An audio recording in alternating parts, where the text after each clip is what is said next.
Hello दोस्तों, स्वागत है आप सभी लोगों का क्रेजी जैक ट्यूटोरियल की एक और नई क्रेजी सी वीडियो में। मैं हूं गौरव एंड आज की इस वीडियो में मैं आप सभी लोगों को सिखाने जा रहा हूं कक्षा 10 की गणित से प्रश्नावली 3.1 के प्रश्न संख्या 4 को। प्रश्न संख्या 4 बड़ा ही सिंपल था।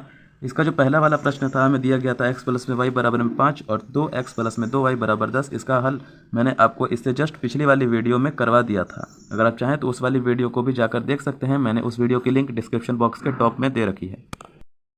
लोग इसका आगे का हल करते हैं। देखिए A1 A2 है हमारा, A1 A2 बराबर बराबर करके लिख देता हूँ 1/3। ठीक है, वही हमारा B1 B2 देखिए ये दिया गया है -1 -3 और C1 C2 जो है वो दिया गया है हमारा -8 और -16। अभी मैंने आपको पहले ही पिछली वीडियोस में बता रखा है कि जो कटने वाली संख्याएं होती हैं उनको काट दिया जाता है। 1/3 ये तो पहले से ही है, लेकिन माइनस माइनस कट जाता है तो ये भी 1/3 हो गया। और इसको भी हम लोग काट सकते हैं, 8 एकम 8 8 दूनी 16 काट सकते हैं। ठीक है, इस तरीके से हम लोग इसे काट सकते हैं। 8 एकम माइनस माइनस कट जाएगा, 8 एकम 8 8 दूनी 16। यहाँ पर आप सभी क्लियरली देख सकते हैं कि A1/A2 जो है वो बराबर है किसके, B1/B2 के, B1/B2 के। ठीक है, और जो B1 B2 है यह नहीं बराबर है किसके, C1 C2 के, C1 और C2 के। तो जब यह स्थिति आती है तो मैंने आपको पहले ही बता चुका हूँ कि जो हमारा समीकरण होता है वह असंगत होता है। इसीलिए हम लोग लिखेंगे समीकरण असंगत है, असंगत है। आई होप आपको समझ में आ गया होगा। चलिए अब बढ़ते हैं प्रश्न संख्या 3 पर। चलिए दोस्तों, प्रश्न संख्या 3 को मैं यहीं पर उतार लेता हूँ। ठीक है, 3 और यहाँ पर मैं उसको लिख लेता हूँ। प्रश्न संख्या 3 में हमें दिया गया है 2x प्लस में y माइनस में 6 बराबर 0। ठीक है, और दूसरा है हमारा 4x माइनस में 2y माइनस में 4 बराबर 0। अभी आप सभी देखेंगे कि इसको हम लोगों को समीकरण में बदलने की कोई ज़रूरत नहीं है, ये पहले से ही हमारा दिया गया है। तो आइए अब इसको हल करते हैं फटाफट से। A1/A2 B1/B2 और C1/C2 ज्ञात करते हैं। अगर संगत आया तो ग्राफीय विधि से हमें हल करना था, जैसा कि हम लोगों ने पहले प्रश्न में किया था। चलिए फटाफट से हल करते हैं। यहाँ पर मैं लिख लेता हूँ हल। यहाँ पर मैंने हल लिख लिया है। अब इसको A1A2 B1B2 C1C2 ज्ञात करते हैं। फटाफट से मैं लिख लेता हूँ A1A2, यहाँ पर लिखेंगे B1B2, यहाँ पर लिखेंगे C1C2, ज्ञात कर लेते हैं फटाफट से। ठीक है, ठीक है। A1 देखिए समीकरण 1 हमें दिया गया था, क्योंकि जैसा कि हम लोगों ने पिछले प्रश्न में ये कुछ इस प्रकार का था। आप सभी देखेंगे x माइनस वाई बराबर 8, तो इसको पक्षांतर किया था तब बराबर में हम लोगों ने 0 लिखा था। और यहाँ पर आप सभी देखेंगे कि यह पहले से ही हमें समीकरण बना करके ही दिया गया है, तो इसको कुछ नहीं करना है। सीधे x के बगल में 2 है, मानक रूप से लिखेंगे। x के बगल में A1 होता है तो यहाँ पर हमारा 2 हो जाएगा। B1 यहाँ पर देखेंगे तो आप y है तो सिर्फ ये 1 हो जाएगा, और C1 माइनस का 6 है तो माइनस का 6 हो जाएगा। B2 समीकरण 2 से आप सभी देखोगे x के बगल में 4 है तो ये 4 हो जाएगा, ये माइनस का 2 हो जाएगा और ये माइनस का 4 हो जाएगा। इस तरीके से आ चुका है। कटने वाली संख्याओं को काट दिया जाता है। चलिए काटते हैं। देखिए ये 2 एकम 1 2 दूनी 4, 1/2 आ गया, ये 1/-2 है। तो यहीं से हमारा सिंपल है, 1/-2 आ गया, इसका मतलब ही नहीं बनता। तो ये हमारा सिंपल आ गया A1/A2 नहीं बराबर बाय B1/B2। और जब यह आता है तो इसीलिए हमारा समीकरण संगत है, संगत है। और जब संगत आ गया तो अब हमें ग्राफीय विधि से हल ज्ञात करना पड़ेगा। चलिए फटाफट से करते हैं। तो यहाँ पर आप सभी देख सकते हो मैंने कोऑर्डिनेट्स ज्ञात कर दिए हैं। किस प्रकार से किए हैं आइए आपको बता देता हूँ। जैसा कि हम लोगों को ये इस तरीके से बॉक्सेस बना लेने होते हैं। समीकरण हम लोगों ने लिख लिया। यहाँ पर पहला समीकरण 2x प्लस वाई माइनस 6 था, इसको हम लोगों ने इस रूप में कर दिया 2x प्लस में वाई बराबर में 6, ये प्लस है। ठीक है, 2x प्लस में वाई बराबर में 6 में कर दिया। ठीक है, क्योंकि अब हम लोग ये हम लोगों का एक प्रकार से एक फॉर्मूला हो गया, इस पर हम लोग अंक रखेंगे। एक्स हम लोगों ने इस बार 0 रख लिया, 2 गुने में एक्स की जगह पर हम लोगों ने 0 रख लिया, प्लस वाई माइनस 6 कर दिया। तो इस तरीके से हमारा वाई बराबर में 6 आ गया। वहीं दूसरे के लिए यहाँ पर आप सभी देख सकते हैं, इस बार हम लोगों ने वाई 0 रख दिया, वाई 0 रखा तो एक्स बराबर हम लोगों का 3 आ गया। यहाँ पर समीकरण 2 में भी हम लोगों ने इसी प्रकार से किया। एक्स सबसे पहले हम लोगों ने 0 रख लिया तो माइनस का 2 आ गया यहाँ पर, और यहाँ पर वाई 0 रख लिया तो ये आ गया हमारा 4। वही जब हम लोगों ने 0 रखा तो ये हमारा आ गया 1। ठीक है, इसी प्रकार से आप सभी समीकरण ज्ञात कर सकते हो। अगर ज्ञात करना नहीं आता है कोऑर्डिनेट्स तो आप पिछले वीडियोस को मेरे देख सकते हो, उसमें मैंने प्रॉपरली बताया हुआ है बड़ी अच्छी तरीके से।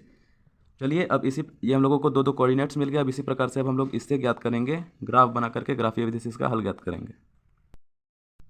तो दोस्तों यहाँ पर मैंने एक छोटा सा ग्राफ बना लिया, आप लोगों को हैंडमेड ग्राफ बना लिया आप लोगों को बताने के लिए। ये समीकरण 1 का कोऑर्डिनेट है, ये समीकरण 2 का कोऑर्डिनेट है। अब हम लोग ग्राफ पर इसका हल करेंगे। देखिए सबसे पहले समीकरण 1 में यहाँ पर लिख देता हूँ, यह है हमारा समीकरण एक है, और यह है हमारा समीकरण दो का। अगर वीडियो पसंद आ रही हो तो फटाफट से वीडियो को एक लाइक जरूर से कर देना। चलिए, तो यहाँ पर हमें x यहाँ पर 0 दिया गया था, तो x हमारा 0, देखिए ये x अक्ष होता है और ये y अक्ष होता है, मतलब ये जो लाइन है इसको x वाली लाइन कहेंगे, इसको y वाली लाइन कहेंगे। यहाँ पर हमारे दो इधर साइड वाले प्लस के होते हैं, ये प्लस होता है, ये माइनस होता है और ये माइनस होता है। आई होप आपको ग्राफ पहले से समझ में आता होगा। अब यहाँ पर करते हैं, देखिए y हम लोगों का पहले आपसे भी देख सकते हैं, यहाँ पर 0 दिया गया है, y 0 दिया गया तो 0 यहाँ पर यह होता है, यहाँ ये वाली बिंदु हमारी 0 है, ठीक है। और y हमें 6 दिया गया तो y देखिए ऊपर होता है, तो ये हमारा ये 6 यहाँ पर हो जाएगा, तो यही हो जाएगा हमारा 0,6, ये बिंदु है, ठीक है। और यह दूसरा वाले में हमें दिया गया है x बराबर में यहाँ पर 3 दिया गया है और y 0 दिया गया है, तो y 0 तो यहाँ पर हो गया, 3 हमारा यहाँ हो जाएगा, तो यह हो जाएगा हमारा 3,0। ये 2 हो गए। अब इनसे हम लोगों को एक लाइन खींच देनी है, इस तरीके से देखिए लाइनें खींच देते हैं, एक लाइन हम लोग यहाँ से एक लकीर खींच देते हैं इधर से, ठीक है, ये हो गई। अब आप सभी को दूसरे समीकरण का भी कोऑर्डिनेट्स यहाँ पर रेखांकित करने हैं इस तरीके से। x 0 दिया गया है और y -2 दिया गया है, देखिए y -2 किधर होगा, नीचे साइड, ये -2 होगा, ये -2 है, ये -2 होगा, ये हो जाएगा 0,-2 कोऑर्डिनेट। और दूसरे वाले में हमें दिया गया x 1 और y 0, x 1 होगा देखिए इधर, y तो 0 ही है, तो ये हो जाएगा हमारा 1,0। अब इन लाइनों को भी हम लोग मिला देंगे इस तरीके से, इन लाइनों को हम लोग मिलाएंगे और ये जो है दोनों लाइनें आपस में जहाँ पर कटेंगी वही हो जाएगा हमारा हल। देखिए अब हल होगा हमारा, x को पहले लिखते हैं, x है हमारा यहाँ पर देखिए 2 पर कट रहा है और ये भी हमारा उतना ही पर कट रहा है, ठीक है ना, x और y ये 2 पर ही कट रहा है, थोड़ा इधर उधर ग्राफ है इसीलिए आपको ये आधे में जा रहा है, पर ये 2 पर ही कटेगा।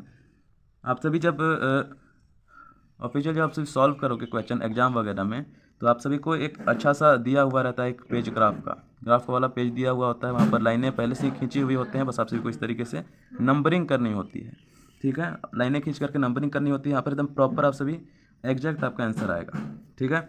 चलिए यहाँ पर तो x भी हमारा 2 हो गया और y भी हमारा -2 ही हो गया, तो हमारा x बराबर हम लोग लिखेंगे 2 और y बराबर भी लिखेंगे 2, यही हो जाएगा हमारे इस वाले पार्ट का आंसर। अब चलते हैं हमारे आखिरी वाले भाग पर, यानी कि क्वेश्चन नंबर 4 के चौथे क्वेश्चन पर। दोस्तों जो हमारा आखिरी क्वेश्चन है वह कुछ इस प्रकार से दिया गया है, हमें दिया गया है पहला समीकरण में 2x - 2y - 2 बराबर 0 और दूसरा 4x - 4y - 5 = 0, इस तरीके से दिया गया है। आइए फटाफट से हम लोग याद कर लेते हैं a1 a2 b1 b2 और c1 c2। चूँकि यह पहले से ही हम लोग को समीकरण बना के दिया गया तो हमें बनाने की कोई आवश्यकता नहीं है, हम लोग फटाफट से a1 a2 b1 b2 और c1 c2 ज्ञात करेंगे। a1 a2 और गलत लिख दिया मैंने, a1 और यहाँ पर हमारा हो जाएगा b1, ठीक है, समझ लेना गाइस, आपसे भी थोड़ी सी गलती हो गई, a1 b1 और c1। सबसे पहले यह ज्ञात कर लेते हैं, आप सभी को शायद आसानी होगी समझने में। a1 देखिए हमें दिया गया समीकरण 1 है, यह हमारा समीकरण 1 है और यह हमारा समीकरण 2 है। समीकरण 1 से x के बगल में 2 है तो a1 हमारा 2 हो जाएगा। b1 देखिए y के बगल में -2 है तो ये -2 हो जाएगा और ये भी हमारा -2 है, ठीक है। अब इस a2 b2 और c2 ज्ञात कर लेते हैं। a2 देखिए समीकरण 2 से हमें 4 दिया गया है, ये हमारा -4 दिया गया है, y के बगल में -4 है तो b2 हमारा -4 हो जाएगा और ये आखिर में -5 दिया गया है। कटने वाली संख्याओं को काट दिया जाता है, देखिए 2 एकम 2 और 2 दूनी 4 हो जाएगा, माइनस कट जाएगा, 2 एकम 2 2 दूनी 4 हो जाएगा और ये माइनस कटेगा और यह संख्याएँ अलग हैं। तो आप साफ साफ यहाँ पर देख सकते हो कि आ गया हमारा a1 बटे में a2 बराबर b1 बटे में b2 पर नहीं बराबर बाय c1 बटे में c2। इसीलिए यह जो हमारा समीकरण है यह हमारा असंगत हो जाएगा, असंगत, ठीक है, असंगत है। इसी के साथ हमारा क्वेश्चन नंबर 4 समाप्त हो चुका है। आई होप आपको अच्छी तरीके से समझ में आ गया होगा। अगर समझ में आया तो प्लीज़ वीडियो को एक लाइक ज़रूर से कर देना, बिकॉज बहुत मेहनत लगता है इस तरीके से कॉपी में पहले बात मैं समझा रहा हूँ तो बहुत इधर ये कैमरा सेटअप करना पड़ता है। प्लीज़ इस वीडियो को एक लाइक ज़रूर से कर देना अगर आप सभी को अच्छा लगा होगा पढ़ने में तो, और इसी तरीके से पढ़ते रहना गाइस। मिलते हैं किसी और नए वीडियो में क्वेश्चन नंबर 5 के साथ, तब तक के लिए जय हिंद, वंदे मातरम।